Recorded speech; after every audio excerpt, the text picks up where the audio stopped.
भी। तो ऐसा था कि कर्मकांड में पहले बहुत पाखंड आ गया था। जैसे आजकल पीताम्बरा बगलामुखी का लोग दुरुपयोग कर रहे हैं ना, बहुत दुरुपयोग कर रहे हैं। एक आध दो कहीं हम जाते हैं ना, कहीं विद्यार्थी भी कहते हैं गुरु जी हमें बगलामुखी की जो है दीक्षा दे दो। साधारण से विद्यार्थी लोग भी मतलब क्यों मेरी लड़ाई है गई है, मैं जो है उसको जो है भस्म करना चाहता हूँ। कहीं सुन लेते हैं यूट्यूब वगैरह पे, ऐसा नहीं है। ये उसका जो है बगलामुखी नाम लोक माता है। उनको क्या कहेंगे, उनके पीताम्बरा कहेंगे लोक माता। वो संसार की माता है। जो संसार की माता है वो अपने पुत्र का हित कर सकती है कि लोगों की इसमें मानसिकता लोगों की बन गई है कि ऐसा कर देंगे तो ऐसा हो जाए, ऐसा कर देंगे। वो तो लोक माता है। और लिखा है कि शिव समो भवेत। जो आपकी अष्टोत्तर शत नाम से 1000 नामों से जो आराधना करेगा वो शिव के समान ही हो जाएगा। शिव समो भवेत। जो पीताम्बरा बगलामुखी का जी उपासना करेगा भक्त रूप में, उसमें नहीं, अहित रूप में नहीं, संसार के हित के रूप में करेंगे। शिव समो भवेत। आप लोक माता, लोक का कल्याण करने वाली हैं। आपका उपासक जो शिव के समान ही हो जाएगा। तो हमारा ये मत है कि जब हमें शिव के समान ही होना तो साक्षात शिव की पूजा क्यों ना कर लें, सीढ़ी क्यों चढ़ें। तो हमारे ऐसे नरवर में जो भगवान शंकर की उपासना है, शालिग्राम की है और सुंदर कांड है, ऐसा जो कलयुग में जो चीज़ें उसका महाराज जी ने प्रचार किया। महाविद्याओं का इसलिए नहीं किया कि उसमें पात्रता की बहुत आवश्यकता है। हाँ, अपात्र व्यक्ति के द्वारा ये बात कही गई और करी गई तो उससे जो है हानि होने की संभावना है। कहाँ ही कोई बात समझ में ना आवे उसको पूछ लेना बीच में, ठीक है नहीं।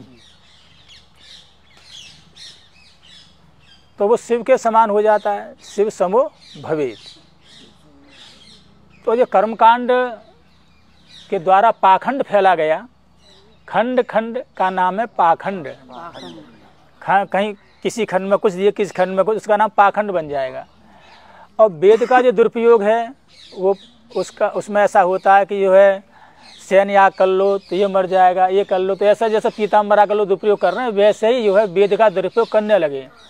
तो भगवान बुद्ध ने जो है ये किया कि इन्हें पहले इनमें अश्रद्धा उत्पन्न करो। हाँ, बौद्धों के द्वारा के रूप में आकर उन्होंने वेदों के प्रति अश्रद्धा उत्पन्न की।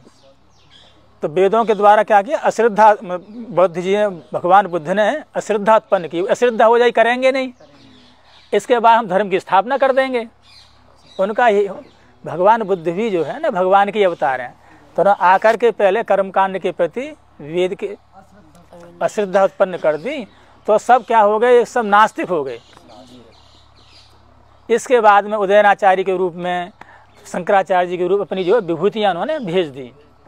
विभूति का मतलब विशेषण भवनवती विभूति, जो कुछ विशेषता को लिए हुए है, वैसा प्रभाव नहीं। जैसे माफिया का प्रभाव हो गया तो विभूति है ना, उसमें किसी में क्षेम है, किसी में शांति का अधिक है, किसी में दया है। ये विभूतियाँ जिसमें अधिकता होती है ना वो विभूति कहलाती है।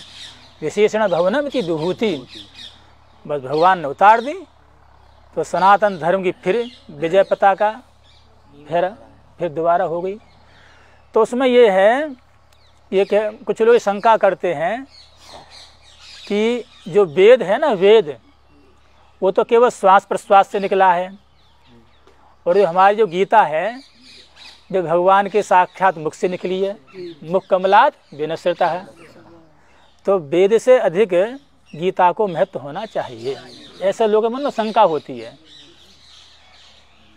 किंतु नहीं, गीता भी मतलब भगवान की वाणी है और वेद तो भगवान की सांस प्रश्वास से निकले ही हैं। उसमें यह देखना है भगवान की जो साक्षात वाणी है, भगवान स्वयं कहते हैं उसका महत्व नहीं है, महत्व किसका, वेद का है।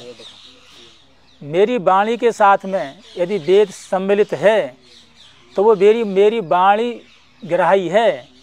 यदि वो मेरी वाणी वेद से भीत नहीं, ग्राही नहीं है।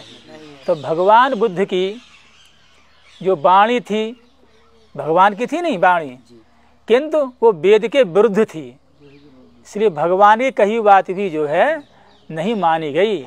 क्यों, वेद विरुद्धत्वम पाखंडत्वम, वेद के विरुद्ध जो बात कही जाएगी वो पाखंड में आ जाएगी। तो पाखंड है वो। तो क्या होता है तो इससे ये बात निकली, स्पष्ट ये बात हो गई कि जो वेद कहेगा वही माना जाएगा। पहले कहा था प्रत्यनुपत्या यस्तोपान लभ्यते एनम वेदंत वेदेन तस्माद वेदस्य वेदतः। वेद स्वतः प्रमाण है, जो बात वेद ने कही वही मान्य है। यदि वेद के विरुद्ध बुद्ध भगवान यदि कोई बात करेंगे वो ग्राही नहीं होगी। नहीं, करपात्री जी महाराज, करपात्री धाम है ना वहाँ बनारस में, एक दंडी महात्मा थे, वो कुछ अपनी क्रिया कर रहे थे। तो करपात्री जी महाराज वहाँ से निकलते हैं और अरे कहते रे महात्मा ये क्या कर रहे हो, ये तो सब शास्त्र विरुद्ध है। तो महात्मा जी ने कहा कि महाराज जी वो जैसा आप करते हैं ना वैसा ही मैं करता हूँ, मेरे शास्त्र हैं, आराध्य हैं, जो भी कुछ है आप हैं, मैंने आपको देखा वो वैसा ही मैंने कर लिया। तो उन्होंने डांट लगाई कि धर्म सम्राट स्वामी करपात्री जी महाराज शास्त्र नहीं हो सकते, वो शास्त्र नहीं हो सकते, जैसे शास्त्र में लिखा है वैसा करो, नहीं विकार बनता ही चला जाएगा कि हमारे गुरुजी ऐसा करते थे, कि हमारे वो फलाना ऐसा करते थे, कि ढेका ऐसा, इसलिए हम कर रहे हैं। वो लोगों ने तुरंत खंडन कर दिया। ये नहीं कि अपने शिष्य को डांटा हो तो अपना कमी छिपाने के लिए जो है मेरा नाम लेता है। आज किसी से कह दो तो डांट ही लग जाएगी, उस पर पीछे ही पड़ जाएंगे। तुरंत उन्होंने संशोधन किया, नहीं करपात्री जी महाराज, करपात्र स्वामी शास्त्र नहीं है, विधि निषेध का विधान वेद करता है, उसमें जो विधि लिखी उसका आचरण करिए, मेरा आचरण मत करो। तो ये उन्होंने स्वयं स्वामी करपात्री जी महाराज ने कही। तो जो वेद कहता है वो स्वतः प्रमाण है। यदि वेद में के बाद यदि जो है शास्त्र के विरुद्ध है और कोई महान व्यक्ति भी करता है, वो आचरण हमको नहीं करना चाहिए।